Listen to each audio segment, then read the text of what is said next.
locked to WAJA, The Promise 102.5. I want to say good morning to you. 3 minutes past 9 o'clock hour this morning on Wncr-Tv as we talk about things impacting our state, our city, and our nation. Super late edition this morning, but nevertheless, I am yet here. What in the world is going on with this? The details are there. Oh, no, it's not.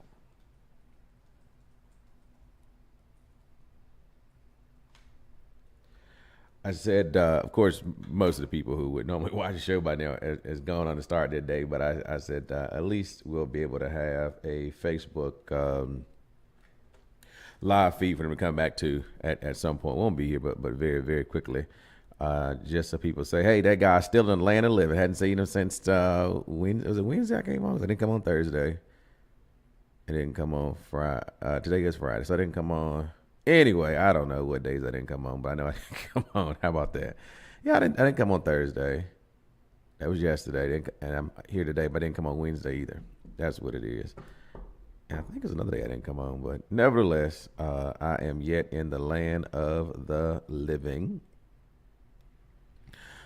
this morning. And what do we have going on? Well, one thing that was interesting, or not interesting, well, it's something, is the approval of the big budget that the Republicans in Washington, D.C. approved. And so I thought that was, you hear, oh, it may not pass, there's holdouts here, there, but ultimately it passes. And so it passed the House, and now it goes on to the Senate. But also, I don't know if I was listening on the radio last night to CNN, and I heard the conversation with the Robert F. Kennedy Jr. And so that was a interesting conversation that he had with Collins on last night. He said, look, don't trust the health secretary. They're not medical doctors. Trust the science as it relates to it. And, the longer he sits in the office, I think the better he'll probably become at speaking to media and holding his composure with things there. And what is also interesting is that the Trump administration has banned Harvard from basically having international students that have those visas going to Harvard University. They have basically blocked them from doing that. I think it's somewhere near like 7,000 students. Wow. Of course, the university filed a suit in federal court in response to the government's revoking students' ability to enroll international students. And so that is, I don't know what these courts are going to do. You never know what these courts are going to do. Harvard University is opening up a new front of legal battles against the Trump administration, filing a suit in federal court on Friday in response to the government's move to revoke the school's ability to enroll international students. The complaint by the nation's oldest and wealthiest institution for higher education argues the decision on Thursday to drop the school from the Department of Homeland Security's Students and Exchange Visitors Program violates the law. It is the latest act by the government in clear retaliation for Harvard's exercise its First Amendment right to reject the government's demands to control Harvard's governance, curriculum, and ideology of its faculty and students, the complaint states. Harvard is asking a judge to immediately block the order by Homeland Security Secretary Kristen Noman. The Trump administration revocation of Harvard's ability to enroll international students come as a sharp punishment to the elite institution for refusing to bow to the administration's policy demands rooted in political ideology and requirements such as handing over student discipline records and killing equity initiatives also being placed under the U.S. colleges. Harvard can no longer enroll foreign students and exchange students and must transfer or lose their legal status, the U.S. Department of Homeland Security said in a statement. Harvard is already fighting with the White House in court over freezing its most recent weeks $2.5 billion in federal grants and contracts, and the Internal Revenue Service is making plans to rescind Harvard's tax exemption status. There's no other word to put in it, but yet to say it's horrible. Horrible. And that is the only thing one can say about it, that we are now being led by an administration that is just horrible. When you think about the just sheer, I don't even know the words to express and explain just how crazy some of the things that are happening in our time and space, and the way governance is being happening, and the way the judiciary is just blindly saying, it's okay, do that, do this. And that is why I would certainly say that all elections are important. And when people sit out of elections and wrong folks get into political offices, horrible things begin to happen in communities and states and in countries, unless you have those strong-willed people who will stand up to injustices and do what is right at the end of the day. Speak, what was it, cry loud and spare not. Where have we gone? Now, some people will say, I think we've gone too far, so it's time to reel in some of the disparaging things. So, again, I was listening to television or something, radio or TV. I don't know what I was doing, but I think it was TV too. I think it was radio again on that one. In which, of course, recently, President Trump met with South African President Cyril. I want to say it was Wednesday or Tuesday or Wednesday, one of those days. And he showed him some video, which I thought was kind of odd. So here it is. You have a sitting president with the United States president. And you say, look, let's show you some B-roll here. And here is all these white farmers who've died at the hands of the South African government. And basically, they did nothing about it. And every one of these crosses represents a life of those who were white farmers who died and all this kind of stuff. And so, of course, President Cyril said, I don't know what that is. Where is this? Where is this? I'm not familiar with this. And go on to say all these type of things. But what is even more alarming is historically in this country,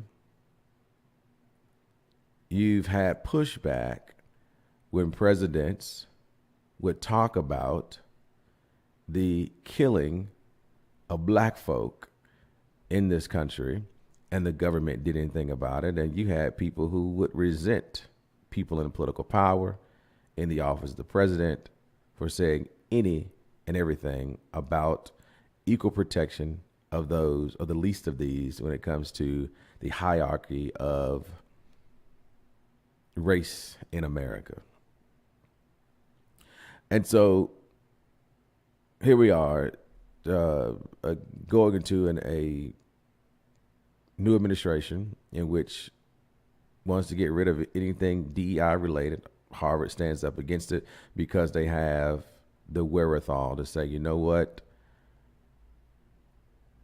We ain't doing that. We understand that because of systems that are in place throughout this country, that oftentimes there are people who fall through the cracks. And we must recognize that and extend opportunities for people, to people, and see them excel. And what's interesting is those individuals who get into Harvard ultimately, in most cases, matriculate through the program, graduate, whatever.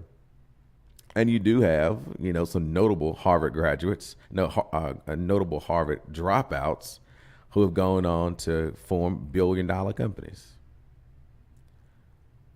Because I would think that in some cases, not all, but the admissions review team has some kind of way of being able to recognize and scoring a person's ability to perhaps be even greater than what they see in themselves at that particular moment. That is a unique gift, I think, that people can have to be able to identify those individuals. Some say, nope, it's all about the money. You get in the harbor because of the money, and that's not 100% the case, but it may be in others. But, you know, this is the conversation that is now happening again in this place called America, behested by the administration, our current Trump administration, to really reel in this racial tension that is unnecessary. Unnecessary. I don't get it. I don't get, for again, how it is a priority of the Trump administration to talk about, and I think it's been proven to be unfounded, but talking about white farmers dying at the hands of the South African government. And yet you have all types of minority groups and white folks for that matter who are dying at the hands of government because of their failure to respond to healthcare needs, because of their failure to respond to a number of things. I could go on and on, but again, and I will also say not even failure to respond, but also enacting policies that creates inequities and divisions, that creates situations where people are not given hands up, but given hands downs. We're going to figure out a way to move you from a place of stabilization to a place of wonder and deterioration. This is what we oftentimes find ourselves in. And then you have those who would champion those ideas. Then you'll have I'm about to say a corrupt judicial center, a system, but I'll just say a judicial system. I'll take the adjective corrupt off and just say who for some reason has grossly misinterpreted the Constitution or just don't care about the Constitution. It's all about political bending at the end of the day.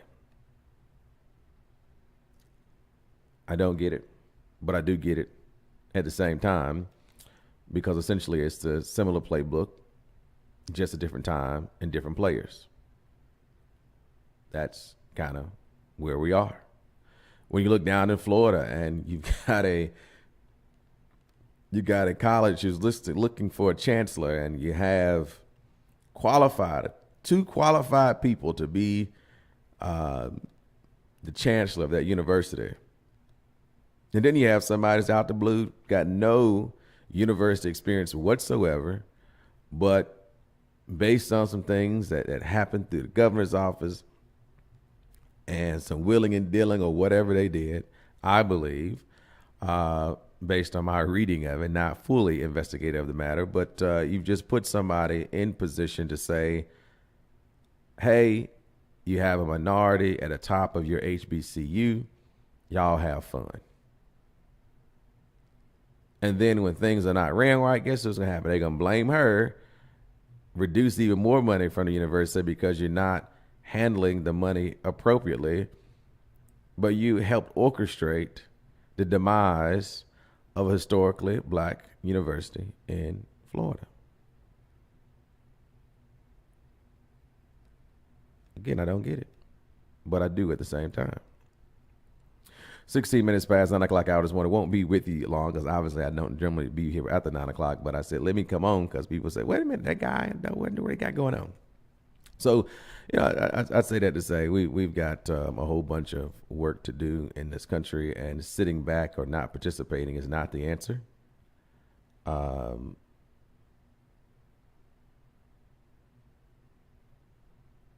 on.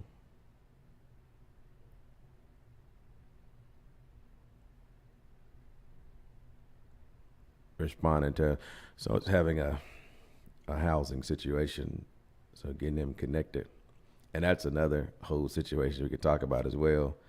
The conditions of slumlords in Rocky Mountain and how that continues to be a known situation, a known slumlord in our community, and it seems as though no one seems to do enough to evict him from the housing business in Rocky Mount. That's something to think about. Let's see here. There are a couple people who chimed down this morning. Let's see. Good morning, Betty Archambault, Andre Smalley, Allison Williams, Alfreda Perkins, James Bullock, Candy Staten, Alice Bailey, Party Smith, Gwendolyn Johnson, as well as Deborah Gunter. And then there's a couple of comments here. Let's see. Bless everyone, number 47 set them up. Good morning. Number 47 is covering up his reason for being over white people, South Africa on taxpayers' dollars. Mm-hmm. Just wish we cared more about immigration when it cost over $20 million unvetted. We complained about 53 people. Thought somebody's covered. So, just wish we cared much about immigration when we let over 20 million people unvetted and we were complaining about 53 people. I don't know if people have been complaining about undocumented or unvetted immigrants or not. I think it's oxymoronic to think about that from that perspective. When you look at totality of what is happening in a number of countries across this world, who people would be seeking refuge, but would ultimately be denied access. And when you talk about, I guess, the conditions of where primarily people have issues with, that's the Mexican border, these folks are not leaving Mexico because it's, in their mind they feel it's a great place to be. They're leaving Mexico or wanting to leave Mexico and other areas because they want something better than the conditions that they're in. So then it speaks to the humanity. And you say, well, at what level does humanity stop? And ultimately, it probably never stops. It probably never stops. And that's a tough situation to do. How much do I give? You give all that you can. You give until you're empty. Why are so many people dying full? That is the real question, I think, that we must ask ourselves. Why are people dying full? And even not talking about wealth and all this kind of stuff, but again, I thought about that when it talks about it's easier for a rich man to enter to the eye of a needle than to enter the kingdom of God. I mean, basically saying, listen, your treasures are built up in those things and not in the true kingdom. But, Miles Monroe talked about, if those who've been following the program for quite some time, every now and then I bring up Miles Monroe when I talk about this, and that is in one of his final words, I can say one of his final words. Anyway, a message he gave before he died in the Bahamas was, people don't pass the baton. And the next group of people or person, whomever, has to literally pry the baton out of his or her hand at their death. Because even in death, they're still holding on with all their strength, the baton. And how does that happen? Even through death, people will die and will still say, well, that is what such and such would have done. This is what such and such would have done. And so because there was no transfer, and that's why our government understands, or should have understood, the framers of our Constitution understood at some point later on in life, the peaceful transfer of power. Not only just to transfer of power, but to do it peacefully, right? And we've seen in living time an unpeaceful transfer of power. And that has created a whole nother worm of things in our country as well. So I really don't know what it's going to take to really wake folks up from some of the Kool-Aid that they drink oftentimes. And then some could say, well, no, Bronson, you're the one drinking the Kool-Aid because you should have seen this, that, and third. And again, I just don't see any benefit of tearing people down. I just don't see it. I don't see any benefit in revoking people's access to education, to health care, and any other opportunity that will lift them up. I just don't see the benefit of being involved in things that will lead to our demise. again, there are those who see it, and I get it. And as it relates to Biden's cover up, I'm not quite sure what that is, unless you were just talking to me. I'd have been talking to a person on the Facebook page. I have no earthly idea with that. But so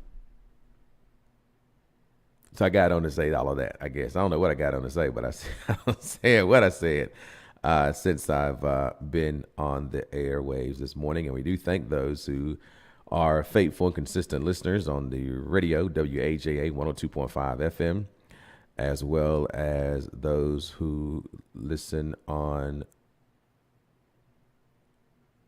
TV and Facebook. But she didn't get any help there. Let me.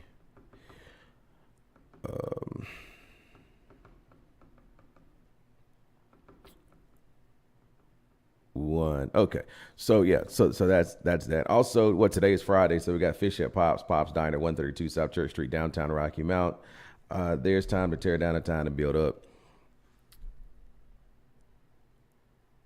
You know, I can't dispute that. I cannot dispute Ecclesiastes, the 3rd chapter.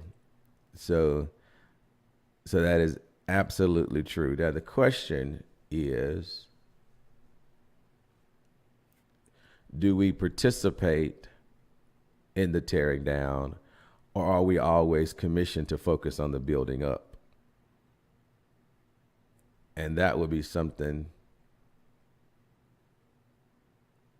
that I would have to do some deeper thinking about, and because now I'm trying to think of some incidences in which things were torn down. Well, you know, I don't know, because with the wheat and the tare, they wanted to tear it down. He said, no, let them grow. That he'll do the separating. So I'm trying to wrap myself around these things to figure out, is there a time in which folk were commissioned to tearing down that, and maybe there is, and I'm just drawing a spontaneous blank in regards to it. So I do like conversations that, because it makes me think and research throughout the day, as I do other things throughout the day as well. But yeah, I hear you. So I'm gonna give more thought to that. But I will say, I'm leaning more to scriptures of pressing towards the mark of a higher calling. I mean, we're going higher and higher, and not tearing down. Giving you desires of your heart,